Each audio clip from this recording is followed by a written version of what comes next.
எங்களுடைய அன்பு சகோதரி வாங்க. சொத்து சுகம்னு தான் பேச வர்றாங்க. எங்களுடைய நன்னிலம் மகேஸ்வரி அவர்கள். அவங்க ஊர் பேரே பாருங்களேன், நன்னிலம். நல்ல நிலமா அவங்க ஊரு. நீ நல்ல பொண்ணாமா? இங்கிட்டு வேணாவா, இந்த பக்கம் வா, நல்லா கேக்குது. இந்த பக்கம் அக்கா பேசும்போது கேட்கவே இல்லை. பாலும் தெளிதேனும் பாகும் பருப்பும் இவை நாளும் கலந்துனக்கு நான் தருவேன். கோலம் துங்க கரிமுகத்து தூமணியே, நீ எனக்கு சங்க தமிழ் மூன்றும் தா. தடிக்கு விழுந்தால் மட்டும் ஆ அல்லது ஆ, சிரிக்கும் போது மட்டும் ஈ அல்லது ஈ, சூடுபட்டால் மட்டும் ஊ அல்லது ஊ, அதட்டும் போது மட்டும் ஏ அல்லது ஏ, ஐயத்தின் போது மட்டும் ஐ, வக்கணையின் போது மட்டும் ஓ அல்லது ஓ, அக்கறையின் போது மட்டும் மௌ, விக்கலின் போது மட்டும் மக்.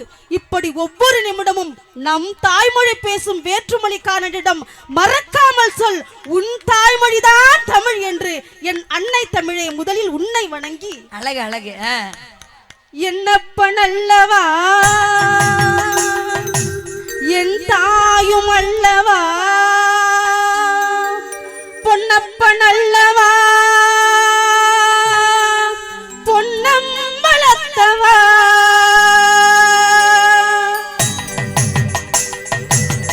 என்னப்பன் அல்லவா என் தாயும் அல்லவா, பொன்னப்பன் அல்லவா பொன்னம்பலத்தவா, என்னப்பன் அல்லவா என் தாயும் அல்லவா, பொன்னப்பன் அல்லவா பொன்னம்பலத்தவா. ஓம் நமச்சிவாய ஓம் நமச்சிவாய ஓம் நமச்சிவாய ஓம் ஓம் நமச்சிவாய ஓம் நமச்சிவாய ஓம் ஓம் நமச்சிவாய ஓம் நமச்சிவாய ஓம் ஓம் நமச்சிவாய. என்னப்பன் அல்லவா என் தாயும் அல்லவா, பொன்னப்பன் அல்லவா பொன்னம்பலத்தவா. ஓடி ஓடி ஓடி ஓடி உட்கலந்த ஜோதியை நாடி நாடி நாடி நாடி நாட்களும் கழிந்து போய், கூடி கூடி கூடி கூடி கூடி வாழ்ந்த மாந்தவன், கூடி கூடி கூடி கூடி கூடி லங்கர் போனதே. என்னப்பன் அல்லவா என் தாயும் அல்லவா, பொன்னப்பன் அல்லவா பொன்னம்பலத்தவா, என்னப்பன் அல்லவா என் தாயும் அல்லவா, பொன்னப்பன் அல்லவா பொன்னம்பலத்தவா. மாசில் வீணையும் மாலை மதியமும் வீசுதென்றலும் வீங்கில வேணிலும் மூசு வண்டரை பொய்கையும் போன்றதே ஈசன் எந்த இணையடி நிழலே என்று எல்லாம் வல்ல நமச்சிவாயத்தை வணங்கி இந்த அற்புதமான மண்ணிலே வீற்றிருந்து இருக்கின்றவர்கள் அல்ல, வந்திருக்கின்ற அனைவருமே அருள்பாலித்துக் கொண்டிருக்கின்ற அழகர் சாமியின் பொன்னார் திருவடிகளை மனம் மொழி மெய்களால் போற்றி வணங்கி நல்லதொரு தீர்ப்பை இங்கே அழகாக வழங்க இருக்கின்ற ஒரு மனிதன் முன்னேற வேண்டும் என்று சொன்னால் யாரோ ஒருவருடைய கை தூக்கல் இருக்கும், இல்லை என்றால் சொன்னால் யாரோ ஒரு கை காட்டல் இருக்கும். ஆனால் ஒரு பெண் தனியாக இவ்வுலகத்தில் சாதிக்கலாம் என்று நினைத்தால் அவர்கள் உங்களை போன்று இருக்கும் என்று சொல்லிக்கொண்டு உங்களை இந்த நேரத்தில் பேரை சொல்லுமா, பேரை சொல்ற அளவுக்கு நான் சசிகலான்னு யாருக்கும் தெரியாது தெரியாது. சரவெடி அப்படின்னு ஒரு வெடியை போட்டாதான் உங்களோட பேரே தெரியும். எந்த தொலைக்காட்சி சென்றாலும் உங்க பேரு. ஆனா இந்த பிள்ளை ரொம்ப நல்ல பிள்ளைங்க. வந்தவொடனே கேட்டேன், சாரி ரொம்ப அழகா இருக்குமா, எங்க எடுத்தேன்னு கேட்டேன். நான் எடுத்தது கடைக்காரனுக்கே தெரியாதுன்னுச்சு. அப்படிப்பட்ட அருமையான அந்நிலத்துக்காரி இல்ல. எண்ணணிலும் எதிரிலும் சிறப்பான கருத்துக்களை பேச வந்திருக்கின்ற பேச்சாளர் பெருமக்களுக்கும் சிறந்த ஒளிப்பெருக்கி அமைப்பாளர்களுக்கும் இசைக்குழுவினர்களுக்கும் அழகாக புகைப்படம் எடுத்திருக்கின்ற வீடியோ மேன் அவங்களுக்கு கேமராமேனுக்கு லட்சுமி நன்றி சொல்லிக்கொண்டு, நடுவர்களே 5 லட்சம் பணம் இருந்துச்சுன்னா ஒரு வெள்ளி தட்டு வாங்கலாம், 10 லட்சம் பணம் இருந்ததுன்னா ஒரு தங்க தட்டு வாங்கலாம், 50 லட்சம் பணம் இருந்தா ஒரு வைர தட்டு வாங்கலாம். ஆனால் விலை கொடுத்து வாங்க முடியாத ஒரே தட்டு ரசிகர்களின் கைத்தட்டு கைத்தட்டு கைத்தட்டு தான் என்று சொல்லிக்கொண்டு தூங்கிட்டாரு. மானிட்டர் அமத்திட்டு தூங்கிட்டீங்களா? இந்த அணியில வந்து பேசுனாங்கல்ல, நல்ல மைக் செட்டுக்காரு. ஒரு ஊர்ல எல்லாம் போய் அண்ணே ஏத்து அண்ணே ஏத்துன்னு ஒரு டிப்பர் லாரியை கொண்டு வந்து அம்மிட்ட ஏத்திட்டு போயிட்டாரு. அப்படிலாம் பொறுமையா அவ்வளவு நேரம் உட்கார்ந்துருக்காரு. ஆனா இவ்வளவு நேரம் அமைதியா உட்கார்ந்துருக்காங்கல்ல, எதிரணில இருந்து வந்து பேசுனாங்கல்ல, வந்து நின்னுட்டு என்னுடைய உறவுதான் என்னமோ நாங்க என்னமோ புறம்போக்கா அங்க இருந்து வந்த மாதிரி நாங்களும் ஒரு உறவுல இருந்தாக்கா வந்திருக்கோம். எனக்கும் கல்யாணம் பண்ணி குடும்பம் குட்டி புள்ள எல்லாம் இருக்கு. ஏங்க நான் என்ன கேக்குறேன், உறவு மட்டும் இருந்தா சந்தோஷமா வாழ்ந்துட முடியுதாமாங்க? முடியவே முடியாதுக்கா. அவங்க சொன்னாங்கல்ல நல்லவங்களா இருந்தா பாசக்காரவங்க தான் சொல்லுவாங்க, அதெல்லாம் பொய்யக்கா. ஒரு மனுஷன் நேர்மையா இருந்தா அவன் நாணயக்காரன்னு சொல்லுவாங்க, பணத்தை வச்சு சொல்லுவாங்க. கொஞ்சம் சல்லித்தனமா இருந்தா என்ன தெரியுமா சொல்லுவாங்க, சில்லற பையன் சொல்லிடுவாங்க. அப்ப ஒரு மனுஷனை நிர்ணயிக்கிறது நாணயம் தானங்க. ஒரு காலத்துல இருந்ததுங்க கூட்டு குடும்பம்லாம். இன்னைக்கு காசு வச்சுக்கிறவங்க என்ன பண்ணாலும் சமாளிச்சு வாழ்ந்துடலாமே. நீங்க தான் ஆரம்பத்துல சொல்லிட்டீங்களே, காலம் கலிகாலம் ஆகி போச்சுடா, காலம் கலிகாலம் ஆகி போச்சுடா, கம்ப்யூட்டர் கடவுளாக மாறி போச்சுடா. ஆம்பளைங்க சேர்ந்து இங்கே குடும்பம் நடத்துது, பெண்கள் மட்டும் சேர்ந்து இங்கே குழந்தை பிறக்குது. தப்பு மட்டும் வச்சிருந்தா போதும், அவங்க தப்பு தப்பு செஞ்சாலும் நியாயம். பொய் எப்படி மெய்யும், இத பூமி எப்படி நம்பும். இத பார்க்க பார்க்க மனுஷனுக்கு பக்தி குறையுது, இத பார்க்க வந்த சாமி எல்லாம் ஆத்தி கரையுது. மகா கணபதி, மகா கணபதி, மகா கணபதி, மகா கணபதி. கால கலிகாலமா மாறி நீ ஓபனிங்ல நமச்சிவாய சொன்ன, இப்ப கணபதி சொல்றேன். இந்த நமச்சிவாய பத்தி சொல்லும் போது ஒரு செய்தி சொல்றேன், உனக்கு யூஸ் ஆகும். ஓம் நமச்சிவாயான்னு நம்ம சொல்றோம், சிவாய நமவும் சொல்றோம். இந்த ஓம் நமச்சிவாயக்கும் சிவாய நமக்கும் ஒரு வித்தியாசம் இருக்கு. என்ன தெரியுமா? நம்ம டெய்லி ஓம் நமச்சிவாயா சொல்லிக்கிட்டே இருந்தோம்னா காசு வரும், பணம் வரும், துட்டு வரும், பங்களா வரும், வீடு வரும், எல்லாம் வரும். ஆனா நம்ம சிவாய நமன்னு சொன்னா சிவனே நம்ம பக்கத்துல வந்து இருப்பாரு. இதுதான் ரெண்டுக்கு உள்ள வித்தியாசம். அவ்வளவுதாங்க. அந்த பஞ்சாட்சர மந்திரத்தை சொன்னாலே போதும். ஆன்மீகத்துல படிச்சதுமா? சரிங்க. நீங்க எல்லாம் பேசுனதும் அற்புதமா இருக்குக்கா. நீங்க இது வரைக்கும் பேசுனதெல்லாம் ஒண்ணும் இல்ல. இப்ப இந்த மேடை இருக்குல்ல, இந்த மேடையில இப்ப நான் தான் பணக்காரி. இப்ப நான் பணக்காரி. இந்த மேடையில வந்து வரிசையா யார் நிக்கிறாங்களோ, முதல்ல நிக்கிறவங்களுக்கு 1 ரூபா, ரெண்டாவது நிக்கிறவங்களுக்கு 2 ரூபா, மூணாவது நிக்கிறவங்களுக்கு 3 ரூபா, இப்படியே வரிசை நிக்கிறவங்களுக்கு எத்தனை ரூபா அப்படின்னு நான் சொல்லிட்டேன்னு வச்சுக்க, எவனாவது முன்னாடி நிப்பானா? நிக்க மாட்டாங்க. இங்க இருந்து போய் செங்கல்பட்டுல இருந்து பஸ் ஏறி வருவாங்க. அங்க இருந்து கன்னியாகுமரியில இருந்து நான் பாரதி வந்தேன்னு சொல்றாங்கல்லக்கா, கன்னியாகுமரியில இருந்து என்ன உங்க பாசத்துக்காக வந்திருக்காங்க? இல்லோடி பாரதி, நீ இவ்வளவு நேரம் நல்லா பேசுன, போகும்போது வெறும் கவர் மட்டும் தரேன் வாங்கிட்டு போ, இல்ல ஒரு 500 கிராம் பாசத்தை தரேன்னு பாக்கெட் போட்டு கொடுத்தா வாங்கிட்டு போயிடுவாங்களாக்கா? வாங்கிட்டு போக மாட்டாங்க. இறங்கின உடனே கவரை எண்ணி கரெக்டா பணம் இருக்கான்னு பார்த்துட்டு 500 ரூபா குறைஞ்சா கூட ஏக்கா 500 ரூபா குறைஞ்சிட்டு ஜிபே பண்ணி விடுங்கன்னு சொல்லுவாங்களா? கண்டிப்பா. ஏங்க அதையும் மீறி வீட்டுக்கு போனாங்கன்னா அந்த காசை அப்படியே எடுத்துட்டு போய் வைப்பாங்களா? பிள்ளைங்களுக்கு புருஷனுக்கு என்ன வேணுமோ வாங்கிட்டு போறாங்களா? காசு கொண்டு போய் கொடுத்தாதான் அவன் ஹஸ்பண்ட், இல்லன்னா அவன் சஸ்பெண்டுங்க. நானா ஒரு கவர்மெண்ட் டீச்சருங்க. நீங்க சொல்ற மாதிரி பணம் கொடுத்தலாம் வாங்கல. காசு கொண்டு கொடுத்தாதான் அவன் டேடி, இல்லன்னா அவன் போடா கேடிட்டு போயிடுவாங்க. அக்கா நீங்க ஒரு வார்த்தை சொன்னீங்க, பணம் கொடுத்து போயிட்டேன்னு. அந்த மாதிரி பொண்ணு நான் கிடையாதுங்க. பரீட்சை எழுதி பாஸ் பண்ணி உள்ள போனங்க. ஏங்க பாடம் நடத்த இன்னைக்கு பிள்ளைங்கள்ட்ட போய் பாடுறது சோக்கு சொன்னேமா கோச்சிக்க. பரவாயில்லக்கா, எவ்வளவு கஷ்டமா தெரியுமா இருக்கு. நான் போய் உண்மையா சொல்றேங்க, நான் 12ஆம் வகுப்பு ஒரு கிளாஸ் டீச்சர். நான் ஒரு நாள் ஸ்கூல்ல 7th பிள்ளைங்களுக்கு யாரும் வரலன்னு சொல்லிட்டு போய் கிளாஸ்க்குள்ள போய் என்ட்ரி ஆகுறேன். ஏத்தா மாதிரி இருக்கிற பொம்பளை பிள்ளை மேல ஒரு பையன் ராக்கெட் செஞ்சு விட்டுட்டு இருந்தாக்கா. எனக்கு பயங்கரமா கோவம் வந்துருச்சு. அவன் கழுத்து காலரை பிடிச்சு கேட்டேன், ஏன்டா அறிவு கட்டவனே, முதல்ல மிஸ் பாடம் நடத்த வந்திருக்கேன், பொம்பளை பிள்ளை மேல ராக்கெட் செஞ்சு விட்டுறியடாங்கிறேன். அவன் சொன்னா, சும்மா இருக்க மிஸ், அப்துல் கலாம் சொன்ன சிந்தனையை நான் செஞ்சுட்டேன் அப்படின்னா. அப்துல் கலாம் எப்படா பொம்பளை பிள்ளை மேல ராக்கெட்ல விட சொன்னாரு கேக்குறேன். அதுக்கு அவன் சொல்றான், அப்துல் கலாம் சந்திர மண்டலத்துல விட சொன்னாரு மிஸ், எனக்கு அவனுக்கெல்லாம் போய் விட முடியாது, அதனால எழுத்தாம இருக்கிற சந்திர மண்டையில விட்டு கரெக்ட் பண்றாங்கிறான். எனக்கு கோவம் வந்துட்டு வாசகம் ஒண்ணு எழுதி போட்டேன், பாரதியார் மனைவியோடு பாண்டிச்சேரி சென்றார், படி தங்கம்னு. அவன் படிக்கிறாமா, பாரதி யார் மனைவியோடு பாண்டிச்சேரி சென்றார்னு படிக்கிறான்.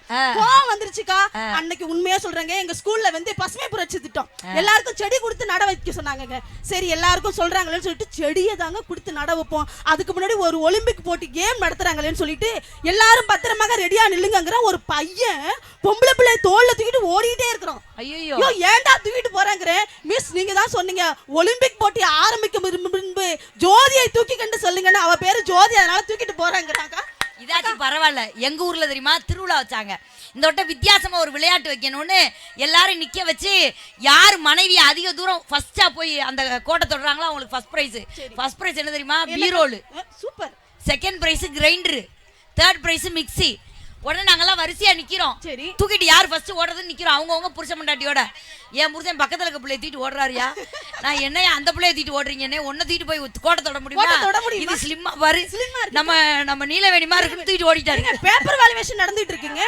25 மார்க் எடுத்தா எல்லா பிள்ளைங்களும் பாஸ். நான் வந்து கிளாஸ்ல சொன்னேன், டேய் கவர்மெண்ட் சட்டை கொடுக்குது, பேக் கொடுக்குது, முட்டை கொடுக்குது, சாப்பாடு கொடுக்குது, புக்கு கொடுக்குது, நோட்டு கொடுக்குது, ஜஸ்ட் ஒரு 25 மார்க் அதை எடுத்தா நீ பாஸ்டாங்கறேன். அதுக்கு அவன் சொல்றான், மிஸ் யார் மிஸ் இதெல்லாம் கொடுக்க சொன்னா? 25 மார்க் அவங்களே கொடுத்தா போதுங்கறாங்க. பேச முடியுதா இன்னைக்கு பிள்ளைங்களுக்கு? உங்கள்ட்ட ஒரே ஒரு கேள்வி கேக்குறேன். உங்களை முதல்ல காதலிச்சது யாரு? என்னமா இப்படி கேக்குற? கொஞ்சம் கோச்சுக்காம. அது நிறைய நமக்கு லெட்டர் ஆஃபர் வந்துச்சு. ஆனா உண்மையே சொல்றேன்க்கா, ஆனா நம்ம எல்லாத்தையும் ரிஜெக்ட் பண்ணிட்டீங்க. அப்பலாம் படிச்சிட்டு இருந்தோம். நம்ம இருக்கிற அழகுக்கு அறிவுக்கு அதெல்லாம் ரிஜெக்ட் பண்ணிட்டீங்க. ஆனா உங்களை முதல்ல காதலிச்ச அது யாருன்னு எனக்கு தெரியும்க்கா. என்னைய முதல்ல ஆமா சொல்லட்டுங்களா? நீ அப்ப பிறந்திருக்கவே மாட்டேன். அந்த எழுத்த மாதிரி எங்க அந்த அண்ணன் அதனால வழுக்கையா ஒரு அண்ணன் கை தட்டிட்டே உட்கார்ந்துருக்காங்கல்ல, அவங்கள காதலிச்ச பொண்ணு அவங்க தான் இன்னைக்கு ஹீரோ நம்ம பட்டிமன்றத்துக்கு. அப்படியா? அவங்கள காதலிச்ச பொண்ணு யாருன்னு எனக்கு தெரியும். எப்படி? நான் சொன்னது கரெக்டா இருந்தாலும் கை தட்டணும். அவங்க வீட்டு அம்மா வீட்டுல போய் அடிக்காதீங்க. ஆமா ஏமா பிள்ளைங்க விட்டு தொட்டிலே ஆடுற. நான் லவ் பண்ண பொண்ணை சொல்றேன், ஆனா பொண்டாட்டி அடிக்க கூடாது. அப்படி கிடையாதுக்கா. முதல்ல பொண்டாட்டி தான் அடிக்கும். இவனா இதுக்கு அடிக்க மாட்டாங்க. ஏன் தெரியுமா? உண்மையிலே சொல்றேங்க, அமைந்திருக்கிற அத்தனை பேரையும் முதல்ல காதலிச்ச பொண்ணு யாருன்னு நான் சொல்லுவேன். கரெக்டா இருந்தா கை தட்டணும்.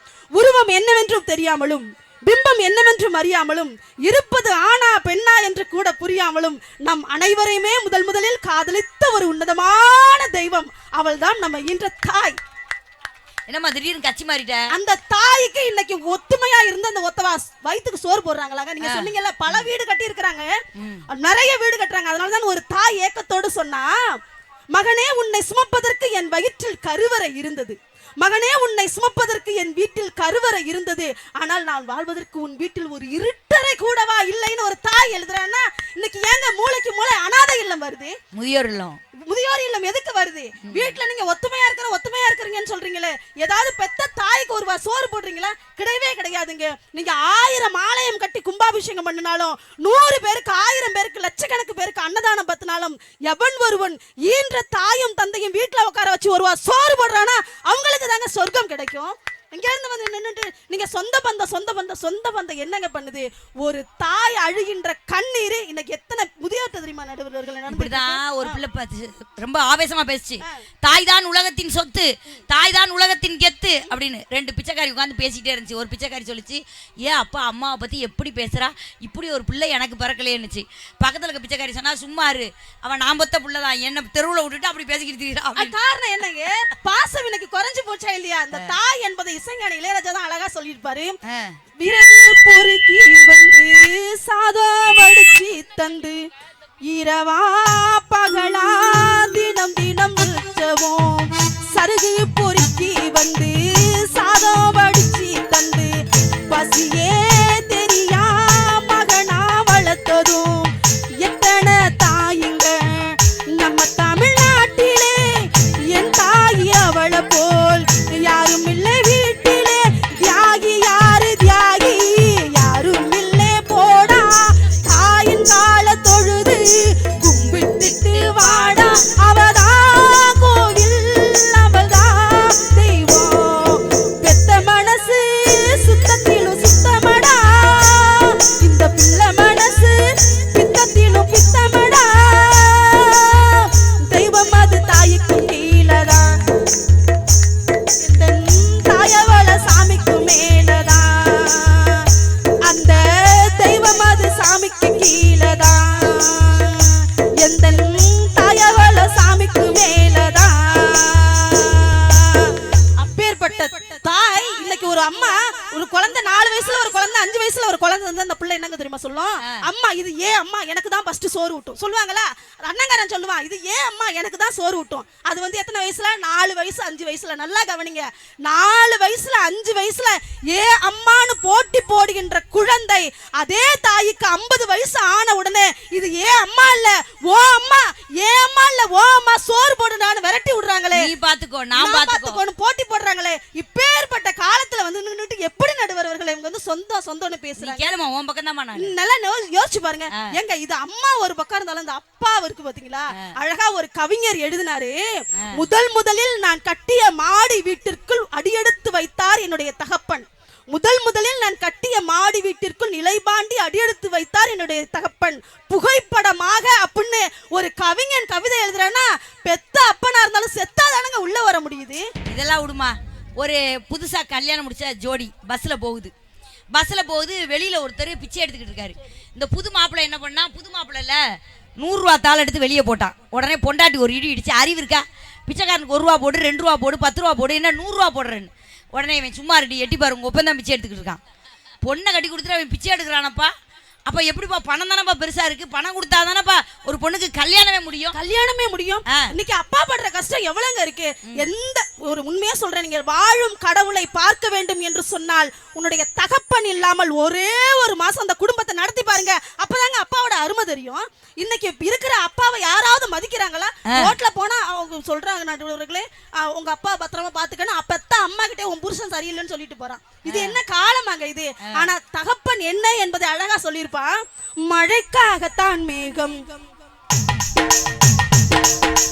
மழைக்காகத்தான் மேகம், அடக்கலைக்காகத்தான் நீயும் உயிர் கலந்தோடவே நாளும் மகனேவா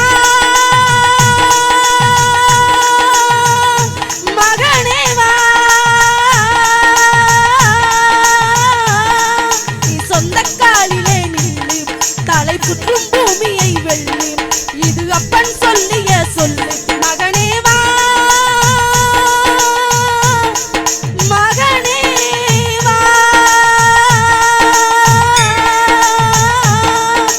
ஊருக்காக ஆடும் கலைஞன் தன்னை மறப்பான், தன் கண்ணீரை துடைத்து கொண்டு இன்பம் கொடுப்பான். இப்படி சொன்னா அப்பேற்பட்ட தகப்பனையே இன்னைக்கு அப்பான்னு சொல்றதுக்கு ஒவ்வொரு குழந்தை ஏங்குது. இது என்ன நடுவர்கள், உங்க உறவுகள் சரியா இருக்கா? உறவு சரியா இருக்கா? எங்க இந்த பணம் என்னங்க செய்யல, பணம் என்ன செய்யல? நல்லா யோசிச்சு பாருங்க. ஒருத்தவனுக்கு உடம்பு முடியலன்னா நீ கொண்டுட்டு போய் ஒரு ஹாஸ்பிடல்ல சேர்த்து பணத்தை கட்டி பாருங்க, இறந்து போனவனை உயிரோட கொண்டுட்டு வந்துரும் இந்த பணம். நீங்க சொன்னீங்களே ஆண்டவனையே அருகில கொண்டுட்டு வரணும்னா பணம் தேவைப்படுதுன்னு. உலகத்திலேயே இன்னைக்கு அற்புதமான ஒரு நாள் பங்குனி உத்திரங்க. மீனாட்சிக்கும் சிகிச்சை பலன் இல்லாமல் இறந்தவர்களை விட சிகிச்சைக்கு பணம் இல்லாமல் இறந்தவர்கள் தான் அதிகம். காசு இருந்தா பெரிய பெரிய ஆஸ்பத்திரியில கொண்டே காட்டலாம், காசு இல்லைன்னா பெரிய ஆஸ்பத்திரியில தான் போடணும். பெரிய ஆஸ்பத்திரியில தாங்க போடணும். அங்க பாத்திருக்கியா, தானா ஆனான்னு ஒரு மாத்திரை கொடுப்பான். அதுக்கு என்ன அர்த்தம் இன்ன வரைக்கும் மாறலக்கா. தானா ஆனா வயிற்று வலிக்குதா இந்த 2 மாத்திரை, இந்த வயிற்றால போகுதா அந்த 2 மாத்திரை, ஸ்டாப் பண்ணணுமா 2 மாத்திரை, இந்த காய்ச்சலா 2 மாத்திரை. அதுல தானா ஆனான்னு போட்டுருக்கு. என்ன அர்த்தம் தெரியுமா? உன் தலையெழுத்து அவ்வளவுதான், அவ்வளவுதான். ஏங்க அவ்வளவுதாங்க. நடுவர்களை என்னுடைய கணவர் இருக்காரு பாத்தீங்களா, நீங்க சொன்னீங்க ரொம்ப அமைதியானவர், பணக்கார குடும்பத்துலன்னு. உண்மையா சொல்றேங்க, எங்க குடும்பம் கூட்டு குடும்பம்க்கா. நான் 3வது மறுபடி என் குடும்பத்துல மட்டும் 18 பேரு கூட்டு குடும்பம். அதுல இருந்து பாருங்க எவ்வளவு கஷ்டம் வரும்னு எனக்கு தாங்க தெரியும். அங்கே இருந்து சொன்னீங்க பட்டிமன்றத்தை பேசி முடிச்சுட்டு வீட்டுக்குள்ள போனா என் மாமியார் ரெடியா உட்காந்துக்கும். எவ்வளவு நீ பணம் கொடுத்தாங்க, பணத்தை கொடுத்தாதாங்க எனக்கு சோறே போடுது. எங்க மாமியார்ல அற்புதமான மாமியா. நான் நல்ல கேஷ் கொடுத்துட்டு போனேன்னு வச்சுக்கவேன், மட்டன் சூப் வச்சு கொடுக்கும். 2000 ரூபா கொடுத்துட்டு போனேன்னா, 1000 ரூபா கொடுத்துட்டு போனேன்னா சிக்கன் சூப் வச்சு கொடுக்கும். 500 ரூபா கொடுத்துட்டு போனேன்னா கீரை சூப் வச்சு கொடுக்கும். ஒண்ணுமே கொடுக்கலன்னா விரல சூப்புன்றோம். பாத்தீங்களா, பிள்ளைகளுக்கு ஒண்ணும் செய்யாது. என்னங்க புருஷர் கணவர்னு சொல்றீங்களா? எனக்கு குடும்பம் எப்படி தெரியுமாக்கா இருக்கு. அக்கா நான் ஸ்கூல்ல ஒர்க் பண்ணிட்டு இருக்கேன், பகல் பூரா பள்ளிக்கூடம் போறேன், நைட்டு பூரா பட்டிமன்றத்துக்கு வந்துடுறேங்க. இடையில ஒரு 2 நாள் ஸ்கூலு லீவு, பட்டிமன்றமும் இல்லை. நான் வீட்டுக்கார்ட்ட சொன்னேன், மாமா பொழுதுனைக்கும் இப்படி இப்போ ஸ்கூலுக்கும் பட்டிமன்றத்துக்கு அலைஞ்சிட்டு இருக்கேன்னு 2 நாளே எங்க அம்மா வீட்டுல போய் தங்கிட்டு வரேன் மாமான்னு சொன்னேன். சரி, உடனே என் புருஷன் சொன்னாரு, தங்கக்குட்டி 2 நாள் வேணாண்டி சொல்லலாம், ஒரு 5 நாள் தங்கிட்டு வாடினாரு. ஆஹா, நான் சொன்னேன், மனுஷன் 2 நாள்னா சோத்துக்கு ஏதோ அத்தை மாமா எப்படியே அட்ஜஸ்ட் பண்ணிக்கலாம், 5 நாளைக்கு எப்படி மாமா பட்டினியா கிடப்பீங்கன்னு கேட்கிறேன். அதுக்கு அவர் சொல்றாரு, அதெல்லாம் ஒண்ணு வேணாண்டி, மனுஷனுக்கு சொராடி முக்கியம், நிம்மதி தாண்டி முக்கியம், போய் தொலைடின்ட்டாருக்கா. இது பரவாயில்லைங்க. அவரு ஒரு ஸ்கூல்ல வைஸ் பிரின்சிபலா இருக்காரு. அக்கா நேத்து காலையில உண்மையா சொல்றேங்க, ஸ்கூல் முடிச்சு வீட்டுக்கு வந்தாருங்க. வந்த உடனே என்ன எப்போதும் நான் பன்னிக்குட்டி மாதிரி குடும்பத்துல நீங்க 2 பேரும் கவர்மெண்ட் சாப்பு. ஆமாக்கா, வயித்தறிச்சலா இருக்கு இருந்துட்டு போட்டுக்கா. அதனாலதான் பணம்னு பேச வந்திருக்கிறேன். சந்தோஷம், பணம் தானே.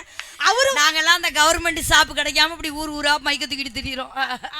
அதெல்லாம் கையெழுத்து போட்டா சம்பளம் வந்துருங்க. அதான் ஈஸியா ஏமாத்தி தேதியை கிழிச்சா போதுமே உங்களுக்கு எல்லாம் சம்பளம். அவ்வளவுதான். என்ன கிழிச்சியே நீன்னு தெரியல. தேதியே கிழிக்க வேண்டாம், அப்படியே இருந்தாலும் சம்பளம் அது ஆட்டோமேட்டிக்கா ஏறிடுதுக்கா.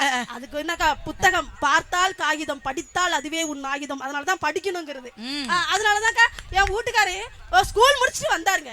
வந்த உடனே சொன்னாரு, செல்லக்குட்டி நான் பன்னிக்குட்டி மாரி இருக்க. அவர் சொன்னாரு, செல்லக்குட்டி மாமாவுக்கு ரொம்ப வயிற்று வலியா இருக்குடி, ஹாஸ்பிட்டல் போனேன் வயிற்று வலி, அதனால எண்ணெய் தேய்ச்சி குளிச்சா சரியா போயிடுன்னு சொன்னாருக்கா. நான் சொன்னேன், என் மாமா கல்யாணம் ஆகி 9 வருஷம் ஆகுது, ஒரு நாள் கூட எண்ணெய் தேய்ச்சி என்ன கூப்பிட்டது இல்லை, இன்னைக்கு புதுசா என்ன கூப்பிடுறீங்களே மாமான்னு உடனே அவர் சொன்னாரு, அதெல்லாம் உன்னடி டாக்டர் சொன்னாரு, நல்லா எண்ணெயை எடுத்து அரைக்கி கையால தேய்க்கணுமாண்டி, அப்பதான் சரியா போகுமா. ஒரு நிமிஷத்துல எண்ணெயா அரைக்கிட்டாருங்க. கோவம் வந்துட்டு கோச்சிட்டு படுத்துட்டேன்க்கா. ஆனா அவர் என்ன தெரியுமா பண்ணாரு, பூ வாங்குறதுக்கு 10 ரூபாய் காசு கொடுத்தாதான் பூவே தருவாங்க. அவர் என்ன தெரியுமா பண்ணாரு, 5-6 ரூபாய்க்கு மணி மாலை உன் கழுத்துக்கு பொருத்தமடி, 5-6 ரூபாய்க்கு மணி மாலை உன் கழுத்துக்கு பொருத்தமடி, அப்பூரு மீனாட்சி பார்த்தாலும் அவ கண்ணுக்கு வருத்தமடி, சிங்கால சேலையில கண்டாங்கி எடுத்து என் கையால கட்டி விடவா, என் அத்தை அவ பெத்த என் பெத்த என் ரசாத்தி கொத்தோடு கொத்து தரவா, அடி என்னடி ரக்கம்மா பல்லாக்கு நெளிப்பு என் கண்டு மினுக்குதடி, சிறு கண்ணாடி மூக்குத்தி கல்யாண செவப்பு மச்சான இழுக்குதடி.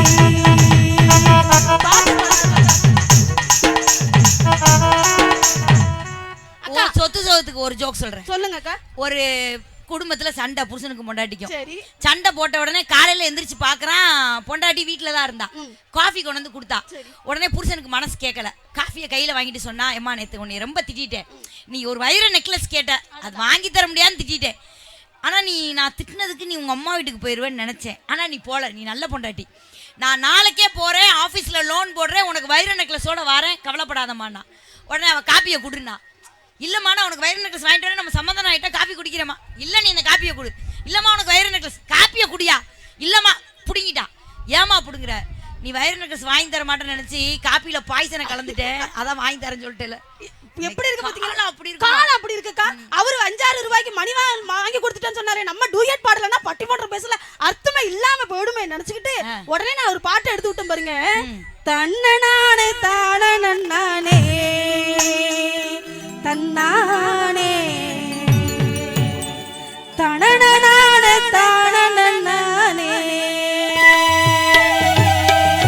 தன்னனான தானனனானே தன்னானே தனனனான தானனனானே, கோபக்காரன் மச்சானும் இல்லே மச்சான் கொடுமை செய்யும் மச்சானும் இல்லே, கோபக்காரர் வாத்தியார் கோபக்காரர் வாத்தியார் கோபக்கார மச்சானும் இல்லே மச்சான் கொடுமை செய்யும் மச்சானும் இல்லே, தாங்கிடுவார் ஏங்கிடுவார் தாங்கிடுவார் ஏங்கிடுவார் தங்கமேல் கூப்பிடுவார், கோபக்காரர் வாத்தியார் கோபக்காரர் மச்சானும் இல்லே மச்சான் கொடுமை செய்யும் மச்சானும் இல்லே.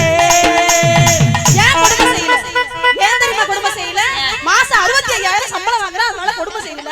பட்டிமன்றத்துல மாசம் ஒரு நாளைக்கு 5,000 ரூபாய் வாங்குற, கொடுமை செய்யல. பாயிண்ட்ல பேசுனங்க, வெறும் பாசம் மட்டும் இருந்துச்சுன்னா எனக்கு என்ன பண்ண முடியும். நீங்கள் கேட்டீங்களே 5 லட்சம் ரூபாய் பணத்தை கொண்டு போய் வச்சா குழந்தை அம்மான்னு கூப்பிடுமான்னு கேட்டீங்களே, ஒண்ணும் இல்லங்க, மாயாவரத்துல அன்பகம்னு ஒரு அனாதை இல்ல இருக்கு, அந்த இடத்துல வந்து பாருங்க 60 பெண் குழந்தைகள் தாய் தந்தை இல்லாம அனாதையா இருக்கிறாங்க. காரணம் என்னங்க, உங்க உறவு முறை சரியில்லாம. உண்மையா அந்த இடத்துல போய் என்னுடைய முதல் குழந்தைக்கு ஃபர்ஸ்ட் பர்த்டே அங்கதாங்க செலிப்ரேஷன் பண்ணுவேன். ஒரு பெண் குழந்தைய தூக்கிட்டு எடுத்துட்டு வந்துட்டாங்க வீட்டுக்கு, ரெண்டுமே ஆம்பளை பிள்ளையா இருக்கு, நம்மளுக்கு ஒரு பொம்பளை பிள்ளை வேணுமே நினைச்சிட்டு குழந்தைய வீட்டுக்குள்ள வந்த என் மாமனாரும் மாமியாரும் என்ன வீட்டுக்குள்ளே சேர்க்கல, யாரோ ஒருத்தவங்க பெத்த குழந்தைக்கு நீ அம்மாவா இருக்க போறேன்னு வீட்டை விட்டே வெளியில போன்னு துரத்தி விடுறாங்களே, அந்த குழந்தைகள் எல்லாம் அனாதையாக இருப்பதற்கு காரணம் உறவு முறையே சரியில்லை தானே நடுவர்களே. அடுத்து ஒரு சொல்வாரு பிரகஞ்சன் சொல்லிட்டு மிக பெரிய ஒரு கவிஞர் எழுதுவாரு, இன்னும் 2 நாட்கள் மட்டும் எனக்கு வயிற்று வேலைக்கு சாப்பாடு இருந்திருந்தால் அதிகமான கவிதைகளை எழுதியிருப்பேன்னு பசியில இருக்கிறவங்க அருமை அவங்களுக்கு தான் நடுவர்களை தெரியும். பாரதி இறந்தப்ப சொன்னாங்க, பாரதி ரொம்ப வறுமையில இறந்தாரு, பாரதி இறந்தப்ப சொன்னாங்க, பாரதி மேல் மொய்த்த ஈக்களை விட வந்த ஆட்கள் மிகவும் குறைவுனாங்க. மேல ஈ மொச்சு கிடக்காங்க, இறந்த பிறகுதான் அவருடைய கவிதைகள் எல்லாம் பிரஸ்திபனாச்சு ஒழிய வறுமையிலேயே செத்து கவிஞன் யார் என்று சொன்னால் மகாகவி பாரதி. பாரதி எழுதின உடனே முதல்ல பெண்மையை பற்றி எழுதவே இல்லை. கல்கத்தா மாநகரத்துல பெண்கள் கூட்டத்துக்கு போகும்போது அங்கே இருக்கின்ற விவேகானந்தருடைய மாணவி நிவேதிதா கேக்குறாங்க, பெண் கூட்டத்துக்கு எதற்கு உங்க மனைவி அழைச்சிட்டு வரலன்னு. அவரு சொல்றாரு, பொம்பளைலாம் எதுக்கு கூட்டத்துல வந்து பேசிக்கிட்டுன்னு. அப்பொழுதுதான் சொன்னாங்க, ஒரு பெண்ணை கொண்டு வந்து கூட்டத்துக்கு பேச ஆரம்பிக்கலன்னு கவிஞரா இருக்கிற நீயே யோசிக்கலன்னா சாதாரண மனுஷன் எப்படிப்பா யோசிப்பாங்கன்னு கன்னத்துல அரைஞ்சது போல இருந்துச்சான். வீட்டுல வந்து பேனாவை எடுத்து எழுதினாரு, ஆணும் பெண்ணும் நிகரென கொள்வதால் அறிவில் ஓங்கி வையகம் தழைக்குமாம் என்று எழுதினாராம் பாரதி. அப்பேற்பட்ட பாரதிக்கா கண்ணன் பாட்டு, குயில் பாட்டு, தேசபக்தி, மகாசக்தி பாடலை எழுதும் போது உண்மையாலுமே அவருடைய புஸ்தகத்தோட விலை 1 ரூபாய் வைக்கணும்னு ஆசைப்பட்டாரு.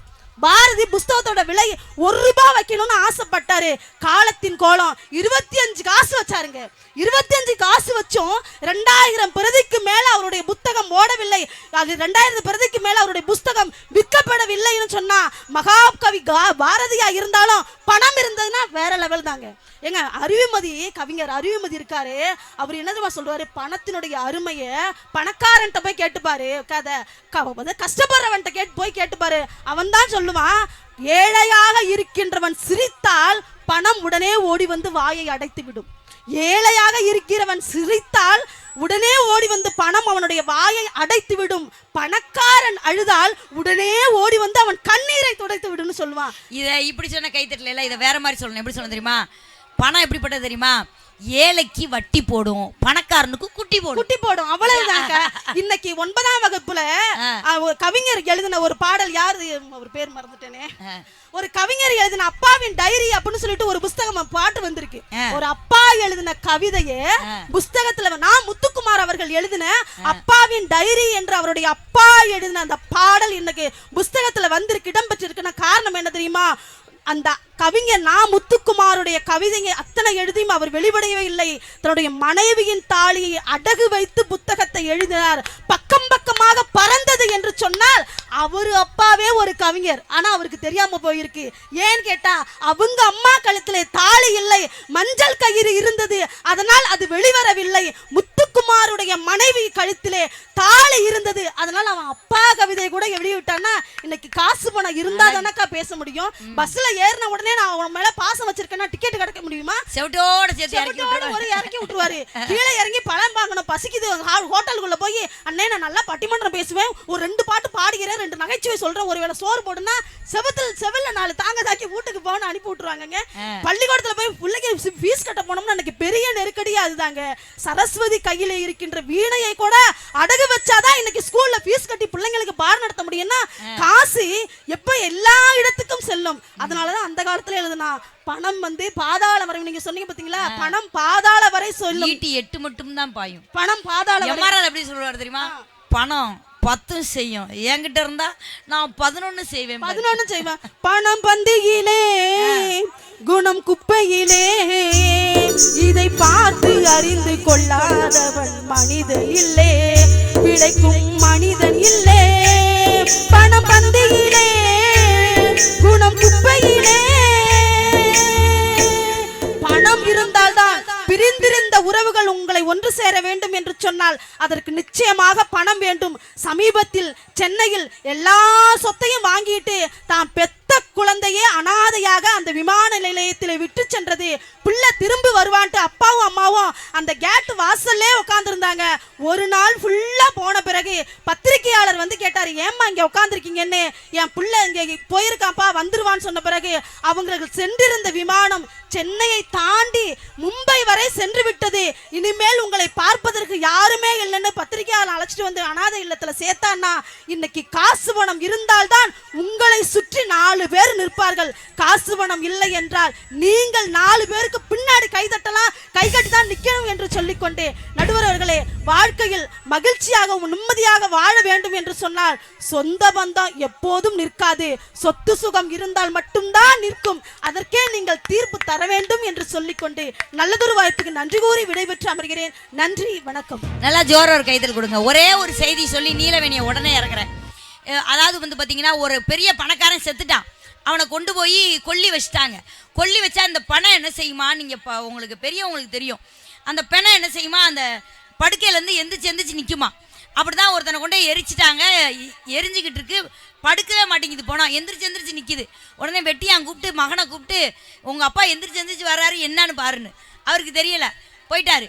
அடுத்து பார்த்தீங்கன்னா பொண்டாட்டி கூப்பிட்டோன்னே பொண்டாட்டி சொன்னால் அவன் பேராசக்காரன், எதுக்கு எந்திரிக்கிறானோ எனக்கு என்ன தெரியும்ட்டுருச்சு. கடைசியாக பார்த்தீங்கன்னா அந்த அவர்கிட்ட எழுதுகிற கணக்கு பிள்ளை கிளர்க் இருப்பான்ல, வேலைக்கு இருக்கிறவன், அவன் வந்து சொன்னானா, இப்போ என்ன பிணத்தை படுக்க வைக்கணும் அப்படி தானே அப்படின்னு. பிணம் காதுக்குள்ளே ஒரு வார்த்தை சொன்னானாங்க.